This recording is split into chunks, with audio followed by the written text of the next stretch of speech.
Hitting the record button. Yes. Hey, Penda. Hey. Hi, guys, and welcome back to my channel, Standing Tall on Tuesdays. Yes, and I am here with Penda L James. Hey, Penda. Hi, Deidre. How are you? I'm amazing today. I'm good. Yes, that is good, and I'm so glad to hear that. Penda James has so many titles, and she is a woman. She is a wife. She is a first lady. Yes. She is a mom to a beautiful daughter. She has so many roles. She is a publisher. She is a publicist. She is a scribe coach, which I'm actually going to have her to get into more and describe to us. She is a friend, and she is a sister. She's a visionary, and she's an entrepreneur. So thank you for being here, Penda. Thank you so much. I'm honored. Oh, thank you. So let me have you to describe what a scribe coach is, please, if you will. Okay. I believe that scribes record history. Record history? Yes. Okay. So a scribe coach is a person who assists another in telling their story and inscribing their legacy. Okay. I help people execute their goals, get unstuck, and inscribe their legacy. Yes. Get unstuck. Say it again. Get unstuck. Mm-hmm. Execute your goals and inscribe your legacy. Tell your story. Get unstuck. And say that last part again about your legacy. Inscribe it. Sorry, I'm all bouncing around. Sorry, people watching. It's okay. It's okay. I have to be right. Yes, this is what a scribe coach does. And this is what you do. This is what you helped me to do. So yeah, this is what a scribe coach does. And I'm so excited to interview you. So first question, what is something, your favorite thing that nobody knows about you, Penda?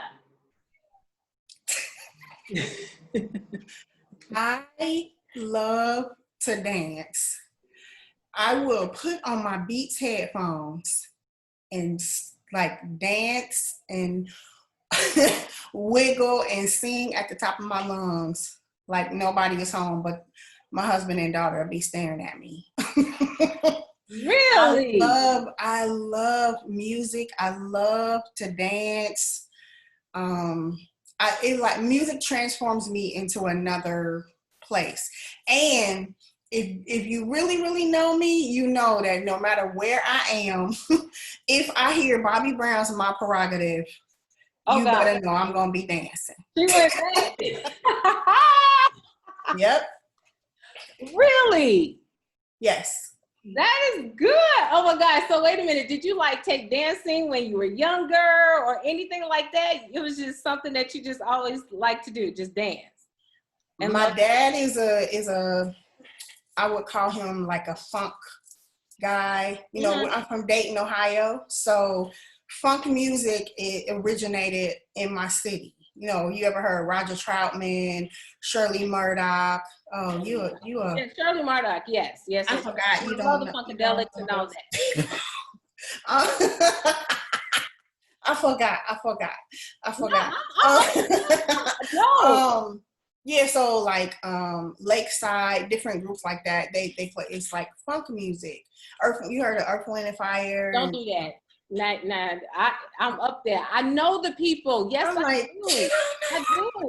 do.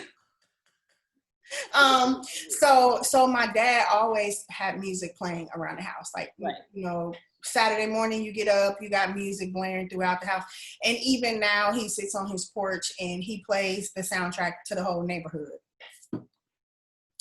So I love music. I love, you know, anything but twangy country, but I love music. Okay. That is good. See, I'm glad that I asked that because I would have never guessed that. Would have never guessed that at all. See? Good question. It's a good question. Thank you. Thank you. I work with music. Like when, when I'm working on projects for people, I usually have, I have the Studio Beats headphones, and I am in another world. I'm in my zone. I've always been like that, probably since the 6th grade, when my grandmother was like, you can study better if you listen to music. And so I just, ever since then, have always had music. Even when I was working, people would tap me on the shoulder like, hey, I need to ask you a question. But I've always just been surrounded by music, and I dance. Nice. I love it. So my next question is, how do we know each other? Okay.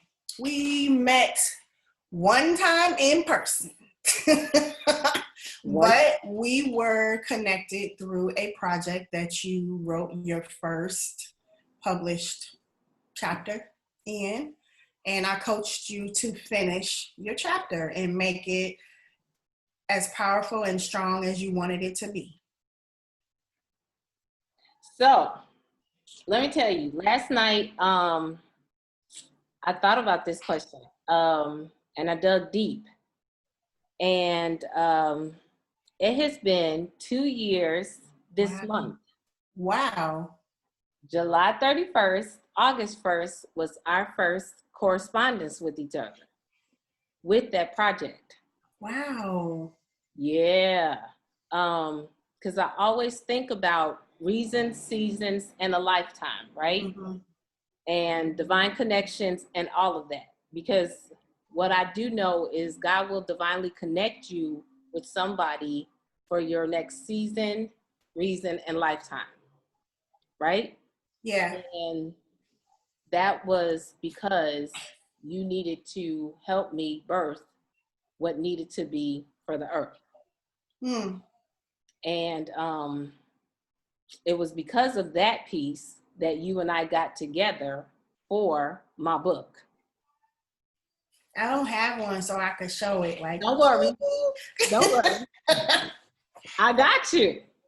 Yes. It's so beautiful. Thank you. Thank you. For you all to know, Penda was my scribe coach for my book.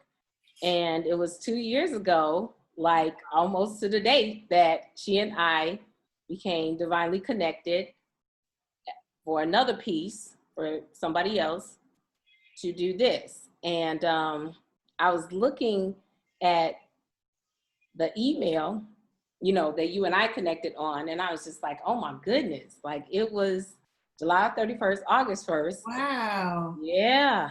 That you were like, hi, Deidre, my name is Penda, and I'm the scribe coach, and I'll be helping you with this piece. And I was just like, oh my God.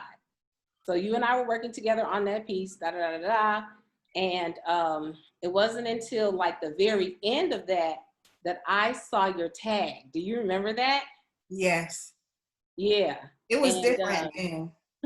I forgot what it was, but I didn't. Oh, pick up the pen and let your heart speak. Pick up the pen and let your heart speak. And God had already been talking to me then, because that was 2018. Wow. God was already talking to me then about leaving my job. Yeah, I remember. Yeah, he was already talking to me. You left your job and was like, God told me to leave my job and write my book. Yeah, but that day that I saw your tagline, I went to the bathroom and I was praying to him, and I said, God, if this is the woman that I'm supposed to work with, then you let me know. And I came back to my desk, and you told me that my piece got accepted and that I was gonna be in the book. And I said, Penda, will you help me write my book and do what I'm called to do? Because he had told me to leave. And that was in like October. And you said, of course I will, I'll help you. And I was like, okay. And I just bobbed, and I was already crying, but I was just like, okay. Wow. And then I met you in December for that book launch. Yeah. And then it was over. After then, it was just over. Everything just started falling into place. Like it did. Yeah. That was God. It really, that really was God. All God. He divinely connected. He orchestrated. He ordained the steps. He did all of that. And now here we are. Here we are. Yeah, here we You're are. an author with a YouTube channel and a t-shirt line and a life coach and a website and an ebook and a Bible study. I'm just like, what do you know? So that's why I'm just like, oh my God. When he does it well. He does it well. Right. So, yeah, that's why, okay. So on to you. Share your story of overcoming, Penda. Many things that you've had to overcome. I mean, I thought about this question a lot as I was preparing for our talk. And I normally would go to the season that I lost my mom and my mother-in-law within 6 months. But I think that I would have to say most recently it has been going through a healing process because I had major surgery. Mm-hmm. And so this is really ironic. I had major surgery. I had done some spiritual and personal development work going into it because I had been, as a child, I had experienced some violation. And so the surgery that I had was to have some fibroids removed and my uterus and fallopian tubes. And so, I mean, I'm just being transparent for whoever on the call. So I had a partial hysterectomy.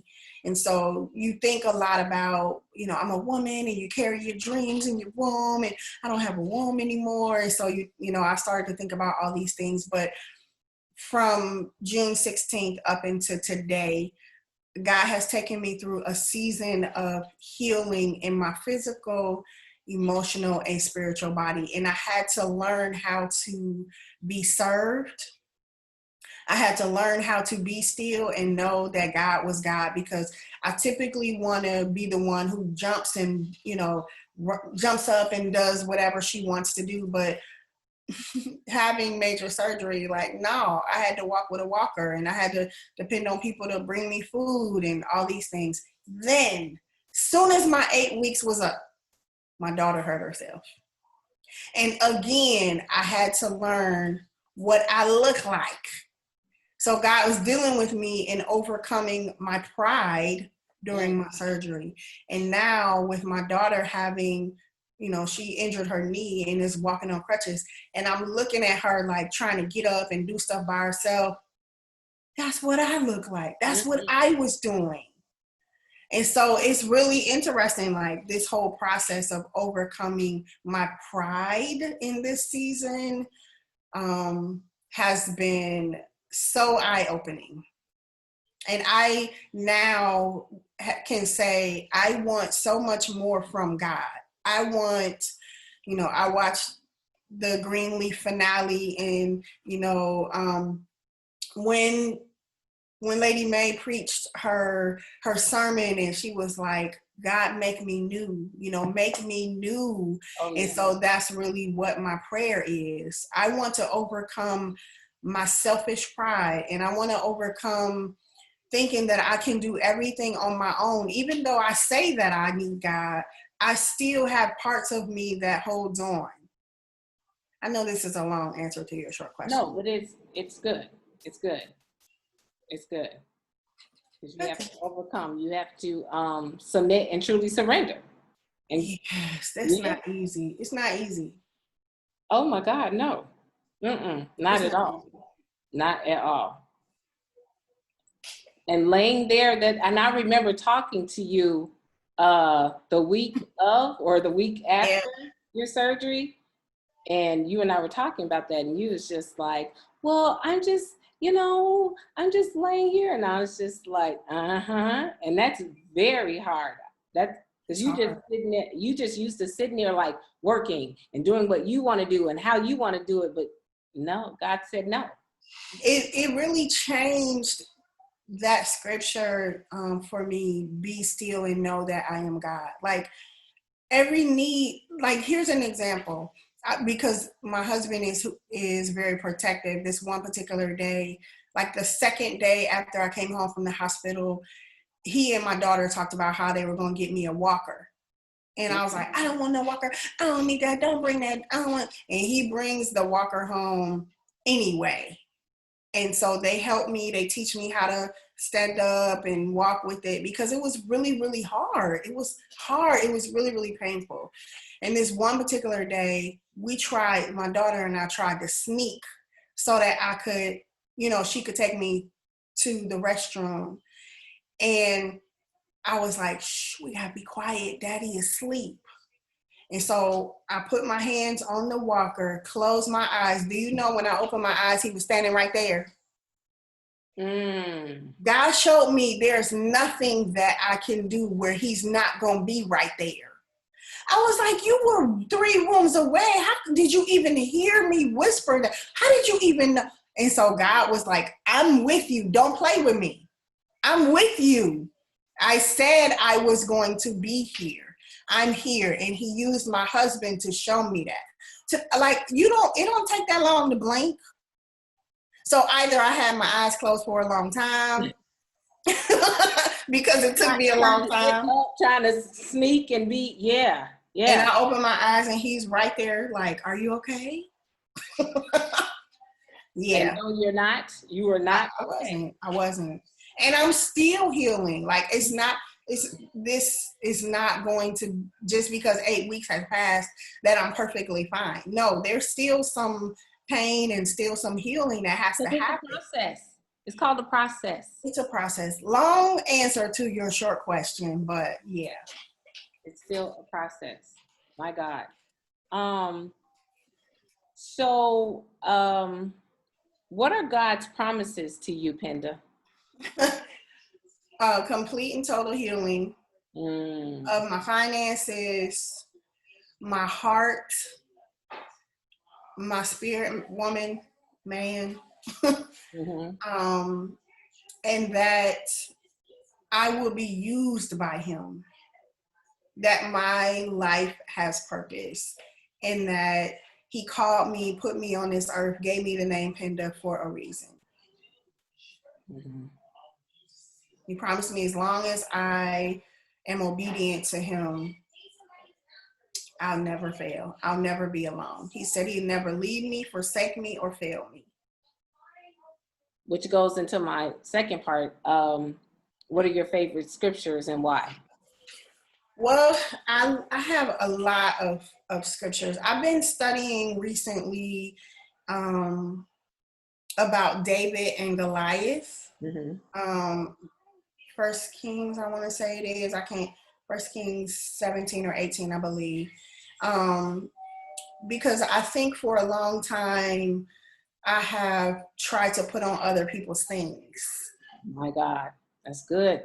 That's good. And David, when Saul put his armor on him, he was like, I can't go in this. Took it all off and just picked up a slingshot. God has given me tools that I need to use to defeat Goliath, and it's not in someone else's armor.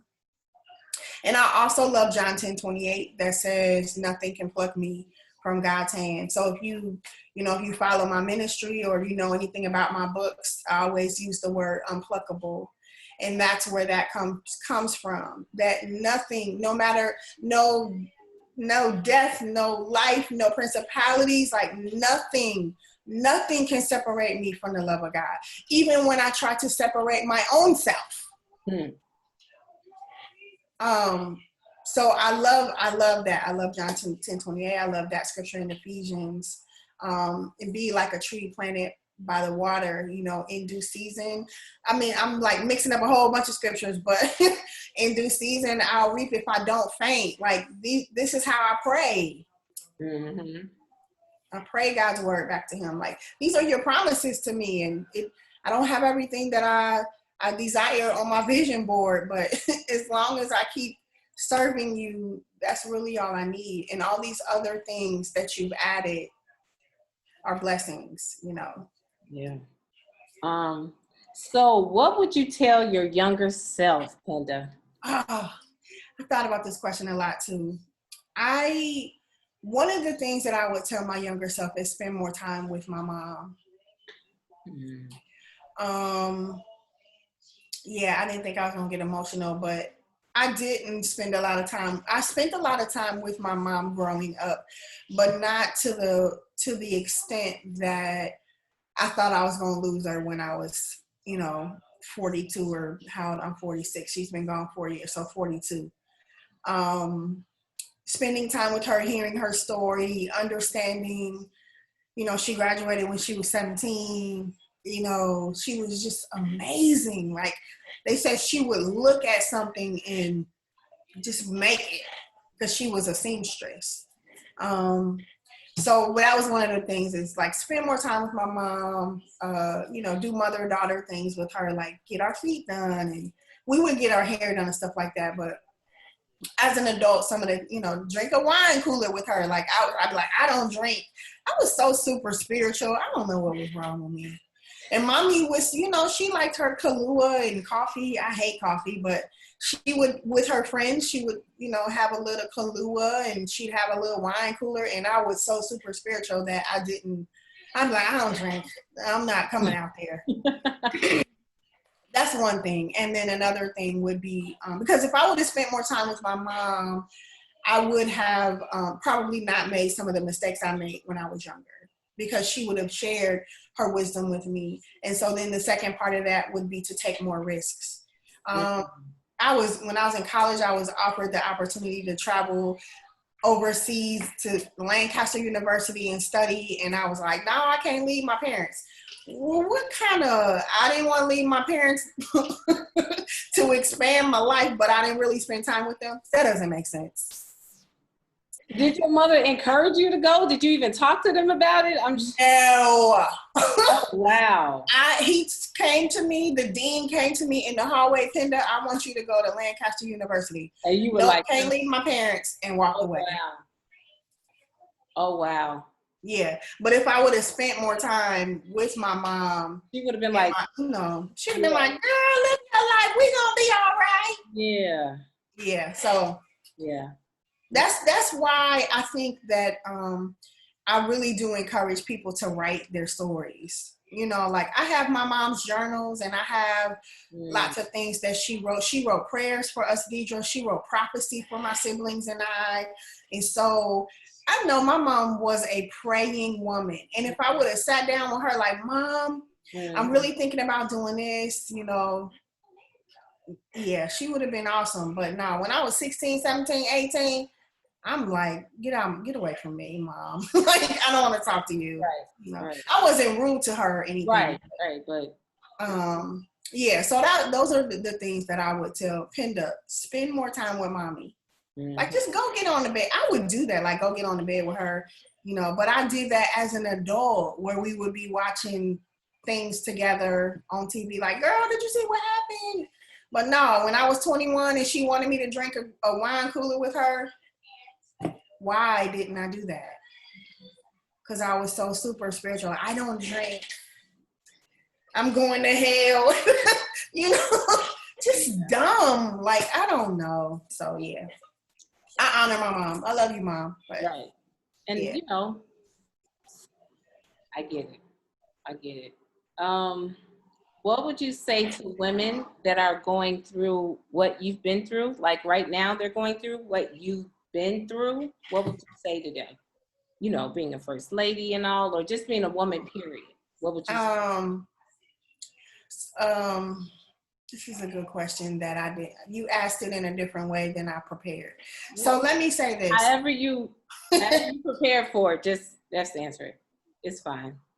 I think that right now in this season of my life as a 46-year-old woman who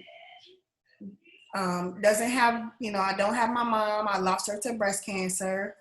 I have written several books about my story. I coach other people to finish their books.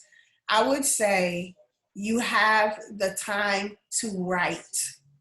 And it is important to document your story, whether you are passing on the wisdom to your daughters, your nieces, girls you mentor, people you meet at your church, people you work with. It has to happen because we're losing so much of our history because we're not talking to each other. You know, I'll use this as an example, which I probably shouldn't, but I'm going to do it anyway. There are churches that don't believe that women's ministry starts until a girl is 18. Mm.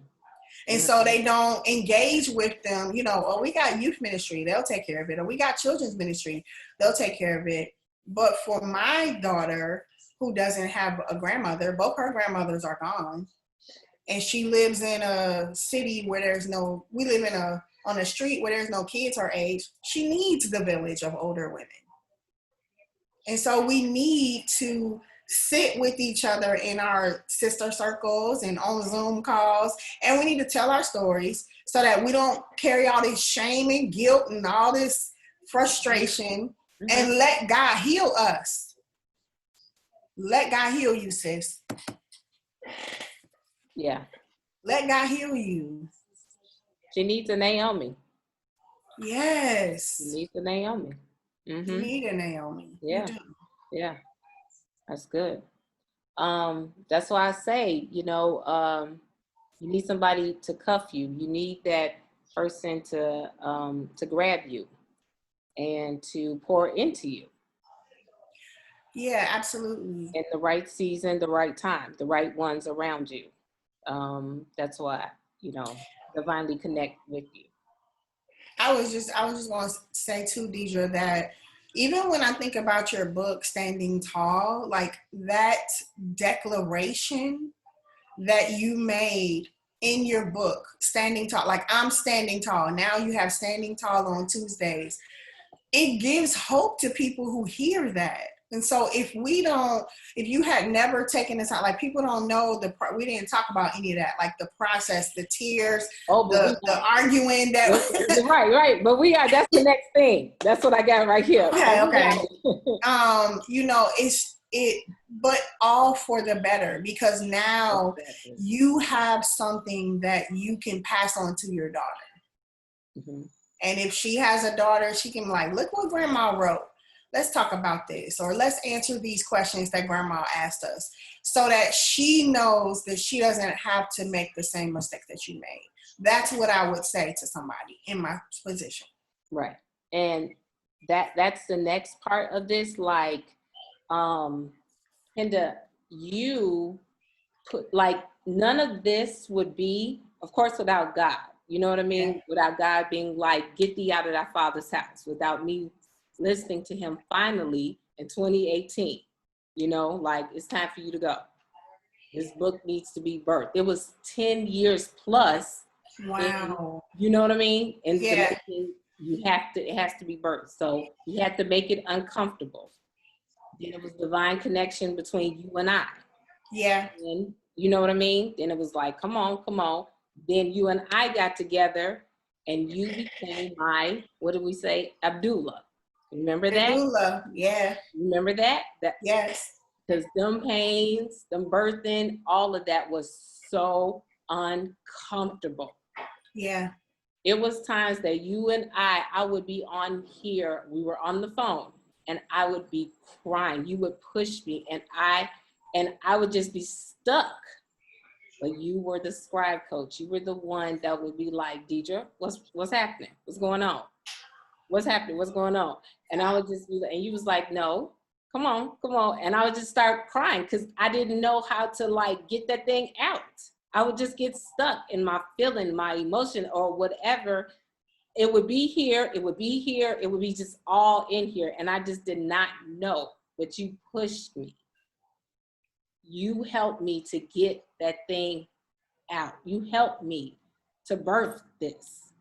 I mean, I give all the glory to God, because every person that I work with has a divine connection to me. And so I go through what you go through because I'm an empath. Right. Yeah. So when you're crying, like I'm crying, like we're going to get through this. Right. You're like, come on. Yeah, right. You're there you're coaching. You're like, okay, you rubbing the back. You doing exactly what God has called you to do. And, and for that, I am so grateful, because I tell people any and all the time, when I'm sharing my story about birthing this book, like I sat at this table and I healed. Yes. I healed, like God healed me. He pulled back the layers like an onion, like seriously. He pulled back the layers. There was healing in my family, and that's, you know, dedication to my mother, to my daughter, to my family. Healing took place, has to take place for everything and everybody that needs to pick it up, whatever the case may be.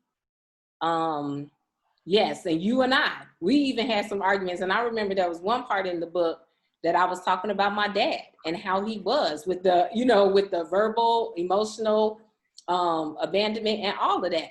And when I gave it to you and you gave it back and I saw that some things were done differently, and I was like, Penda, no. You were like, well, Deidre, I didn't really want to, you know, say it like that. And I was like, but Penda, this is my story. Mm-hmm. And this is how I have to share and tell my story. And you were like, okay, you know, but, and this is, you know, but it's going to help and free somebody else. Yeah. Just to put a caveat in there, when you started, you had that shows that's a growth moment. Mm-hmm. Because when you first started, you had apprehensions about telling parts of your story. Mm-hmm. And you held back.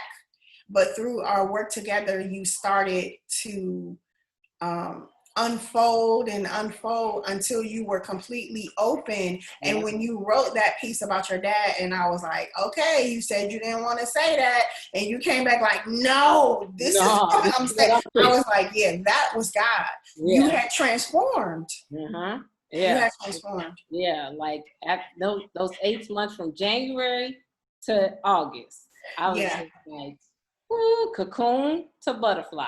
Yep, you transformed. That's just so amazing to me. Yeah, but God will send the right ones to help you do that thing, and that's how that was.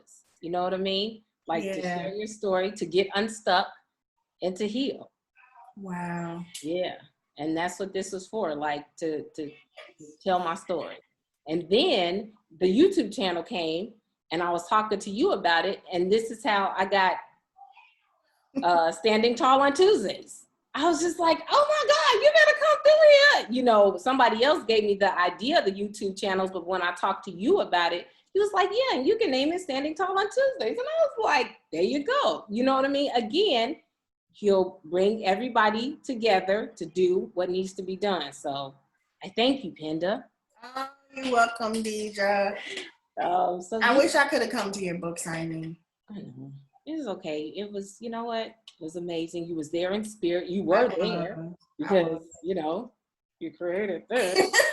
Your book is so pretty. I just love it so much. Thank you so much. So thank you, honey. Thank you so much. And I thank you. So, you're welcome. You're good. So I thank you for this. I thank you for being a part of this. Yay, thank you for having me. I hope I didn't, you know, talk too much and ramble too much, but you asked some really, really good questions. All God, again, the people, the questions, he did it all. So yeah, I'm standing tall. Yes, we all are. Trust me. In this time, in this season, we all are. So, and there always has to be a level of trust when you work with somebody to, like yourself, to be able to do this. Yeah. To put your pen to paper and to open up your heart to do it. So yes, I'm glad that you trusted me to be in your life, to share the things that we have shared. And I was able to trust you to do what we did. Yay. And so many women are the better because you were obedient. Praise when God told you to write your book. Finally. Yeah. So I'm excited about what else he's gonna do. Yay. Yay. So thank you, Penda. Thank you, Deidre. Thank you, everybody that watched this video. Thank you for sharing, for subscribing, and put down below what you're feeling if you're stuck in any area of your life, and if you need to have a scribe coach or any other type of coach, because guess what? I'm a certified life coach now. So thank you all so much for watching. Thank you all so much for being here, for sharing. And until next time, thank you. Thank you so much, Penda. I love you and continue to take care. And I love you too. all right, hon. See you next time.